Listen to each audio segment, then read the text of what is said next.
Ma question concerne les relations entre les responsables spirituels et les responsables politiques et économiques. Est-ce que un serviteur de Dieu qui a une responsabilité spirituelle peut être très proche d'un élu, d'un responsable politique et économique, voire se fréquenter régulièrement? Est-ce que pour vous, c'est normal? Est-ce qu'un serviteur de Dieu, responsable spirituel, peut être très proche d'un élu politique ou d'un responsable économique et le fréquenter régulièrement? Maintenant, il faut définir c'est quoi être très proche. Il peut être le frère physique de cet élu-là, donc ou bien même le fils. Donc on voit mal qu'il refuse d'être en contact avec son père ou son frère ou sa sœur. Et il peut être aussi l'ami, un ami d'enfance. Donc on voit mal pourquoi il ne pourrait pas discuter de temps à autre. Mais je profite de cette question pour dire ce que je désapprouve. Ce que je désapprouve, c'est quoi? C'est ce qu'on entend aujourd'hui, qu'il y ait des pasteurs qui soient conseillers spirituels des présidents, des ministres, alors que le comportement de ces ministres-là, de ces présidents-là, ne change pas. Ils sont toujours dans le péché avec plusieurs femmes, avec une vie de débauche, et ces pasteurs-là se font payer pour être des conseillers. Le Seigneur ne nous a pas demandé de nous faire payer pour être des conseillers. Et avoir un titre de conseiller, pourquoi? Si tu as des conseils à donner, va donner des conseils en tant que chrétien, en tant que serviteur de Dieu. Tu n'as pas besoin de devenir un salarié de ce responsable-là pour pouvoir lui donner des conseils. Et quand quelqu'un te paye pour donner des conseils, qui est le chef? C'est toi ou c'est lui? C'est lui, puisqu'il t'a payé. Il ne peut pas t'écouter. Quand Élie a donné le conseil, quand Élie a guéri Naaman, Naaman a écouté. Vous savez pourquoi? Parce qu'Élie a refusé de prendre l'argent. Mais toi, tu vas, après l'entretien, on te file quelque chose. Et tu mets dans ta poche. Quand tu pars, celui qui t'a filé quelque chose, inconsciemment, je ne dis pas que c'est conscient forcément, mais inconsciemment, c'est lui le chef parce qu'il t'a payé. Donc ton conseil tombe à l'eau. Est-ce que tu as vu Jésus-Christ prendre l'argent de quelqu'un après lui avoir parlé? Paul, Pierre, mais non. Donc, on peut toujours conseiller des hommes politiques, des responsables économiques, mais tout en prenant pas l'argent et tout en veillant à ce qu'ils appliquent. Et s'ils n'appliquent pas, le réprimander aussi, le blâmer, parce que c'est toi qui conseilles qui a l'autorité. Oui. Je vais un peu rebondir sur la question qui a été posée avant. Je veux savoir dans quel but Dieu peut laisser en fait les faux serviteurs, les faux pasteurs travailler en fait. Dans quel but? Premièrement, Dieu ne force personne. Il y a un faux pasteur qui raconte comme j'avais appris qu'un homme avait été refoulé des États-Unis, il n'avait pas les papiers là-bas. Il arrive au Congo, il prétend qu'il était au World Trade Center quand il y a eu le 11 septembre, et il commence à faire des témoignages comment Dieu l'avait protégé, et les gens suivent. Lui qui connaît bien le français, il ne parle que l'anglais, il paraît. Hein, donc j'ai dit, voilà. Alors, quand les gens suivent comme ça par ambiance, ce n'est pas la faute de Dieu. Donc, Dieu ne peut pas commencer à agir à la place de chaque individu. Dieu a donné des repères, il a donné sa parole, il a donné le moyen de reconnaître les vrais serviteurs, c'est les fruits. C'est leur enseignement qui doit être conforme à la parole. Il a donné tous ces moyens-là. Si nous, on n'utilise pas et on se fait avoir par des faux serviteurs, qu'est-ce que Dieu peut faire? Il dit même dans Matthieu 24, 24, il y en a qui vont faire des miracles, des prodiges, au point de séduire, s'il le fallait, des élus. Donc, le Seigneur dit, je vous ai annoncé tout cela d'avance. Le Seigneur nous a annoncé qu'il y aura des faux. Ils vont faire même des miracles. Ils vont faire des choses. Il nous a prévenus. qu'on les reconnaîtra à leurs fruits. Il nous a prévenu qu'on doit vérifier leurs enseignements.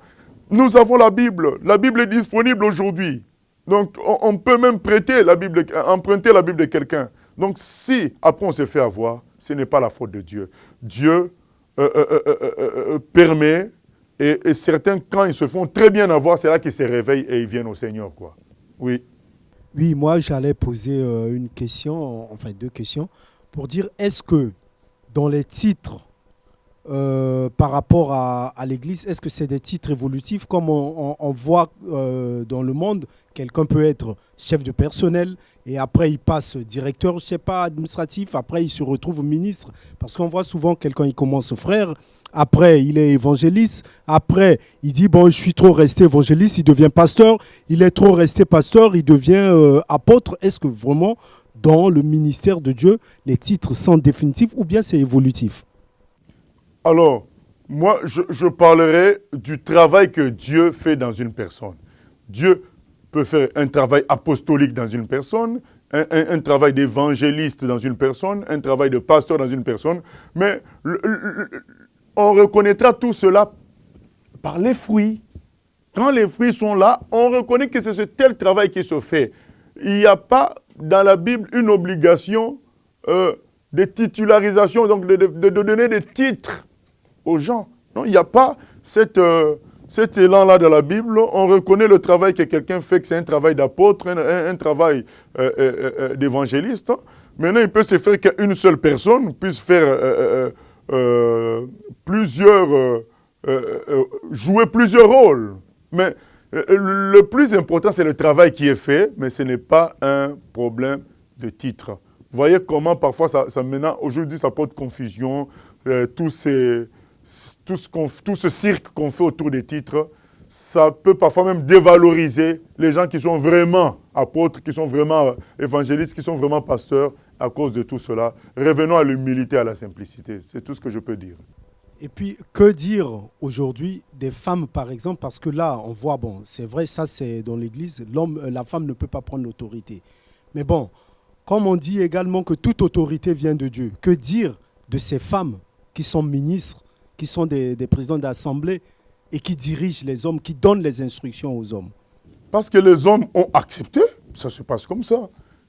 Le Seigneur il ne s'impose pas sur les hommes, il les jugera une fois pour toutes à la fin des temps. Et tout ce que les hommes tolèrent, ils en subissent eux-mêmes les conséquences. Donc, il ne faut pas penser que le Seigneur transforme la terre en paradis. La terre est passagère et nous récoltons ce que nous sémons. Donc, ça fait partie de cela. Et maintenant, ce que Dieu veut, c'est ce qui est écrit par rapport à la spiritualité, c'est que la femme ne prenne pas l'autorité sur l'homme. Oui. Que diriez-vous à un responsable qui viendrait vous voir, un responsable économique ou politique, qui vous dirait c'est bien beau tout ça, mais dans notre pays, tout fonctionne avec la magouille ou avec la magie, la sorcellerie, et si moi je veux faire autrement, je vais perdre la face, je vais être isolée, et puis ça servira à rien parce que tout le monde fonctionne comme ça, et puis c'est moi qui est perdant en finalité, que ce soit un acteur économique, politique ou bien un responsable d'église par exemple. Je lui dirais, qu'il ne va pas perdre parce que Dieu est tout puissant, Dieu va lui former un autre avenir plus brillant que cela. Joseph n'a pas eu besoin de la magie, Daniel n'en a pas eu besoin. Le Seigneur a triomphé avec eux et nous en connaissons certains même. À notre époque, il y a le Tourneau aux États-Unis qui a fait des merveilles dans la mécanique avec l'inspiration divine. Et il y a beaucoup d'autres, des gens qui ont, entre guillemets, j'aime pas tellement ce mot-là, mais pour nous faire comprendre, ont réussi économiquement et politiquement parce qu'ils ont obéi à Dieu. Cela est possible. Et deuxièmement, au cas où on aurait l'impression, tiens, je serais comme une goutte d'eau dans la mer, il faut une goutte d'eau pour commencer. Voilà. Donc il faut bien qu'il y ait des pionniers, il y ait des gens qui se sacrifient en premier pour qu'il y en ait d'autres. C'est comme ça qu'on fait une marche, un escalier, donc les marches d'un escalier. Donc il y a une première marche, une deuxième marche, et ensuite on arrive au sommet, quoi. Oui. Je voudrais poser une question par rapport aux responsables spirituels, aux pasteurs, et qui sont dans la politique, parce qu'en fait j'ai vu une émission une fois qui m'a interpellée, un pasteur qui présentait son fils et qui disait « Ah, moi mon fils, lui, il va pas être pasteur, tout ça, mais il va être un grand homme politique. » Et il le disait avec beaucoup de fierté. Et donc je voulais savoir, qu'est-ce que vous en pensez? Un pasteur qui met plus l'index sur la politique et sur les ambitions politiques que sur l'œuvre de Dieu. Qu'est-ce que vous en pensez? Est-ce qu'un pasteur peut... Justement, c'est ça ma question en fait. Alors, un pasteur qui veut que son fils devienne politicien, bon, on ne sait pas dans quel but. Bon, est-ce qu'il a par la suite dit que pour aider les pauvres, aider les gens, restaurer je ne sais pas. Ce que je peux dire, c'est que ce que nous devons souhaiter pour nos enfants, c'est ce qui est écrit dans Proverbe 22:6. Instruis l'enfant selon la voie qu'il doit suivre. Quand il sera vieux, il ne s'en détournera point. Donc nous devons instruire l'enfant selon la parole de Dieu. Et c'est Dieu qui fixera le devenir de l'enfant. Parce que c'est Dieu qui établit les rois, c'est Dieu qui fait le reste. Nous, c'est qu'on doit, on doit s'attacher à faire en sorte que l'enfant suive les voies du Seigneur. Et Dieu déterminera leur avenir. Donc on ne doit pas envier les politiciens, envier les gens qui sont très riches, parce que le vrai bonheur ne vient pas de l'argent. Sinon, ces gens-là ne se drogueraient pas. Sinon, Salomon n'aurait pas atteint 1000 femmes. C'est parce qu'il n'avait pas le bonheur, il en fallait encore plus et un plus. Donc, on peut, avec une seule femme, avec un seul homme, avoir, si on est une femme, hein, avec un seul homme, avoir le bonheur. Et si on est un homme, avec une seule femme, avoir le bonheur. Et si, comme Paul a dit, pour autant qu'on a le vêtement et la nourriture, cela nous suffit. Ce qui donne le vrai bonheur, c'est le fleuve d'eau vive que produise le Seigneur Jésus, le roi des rois, le Seigneur des seigneurs, le Tout-Puissant. Et ce Jésus-là a choisi d'être ton roi, d'être ton berger, ton sauveur. C'est à toi de décider et tu verras la gloire de Dieu, comme lui-même il a promis. Que Dieu nous bénisse. Amen. J'ai choisi Jésus pour guider ma vie. Mon bien-aimé Jésus, il est à moi, je suis à lui. J'ai choisi Jésus pour guider ma vie. Mon bien-aimé Jésus, il est à moi, je suis à lui.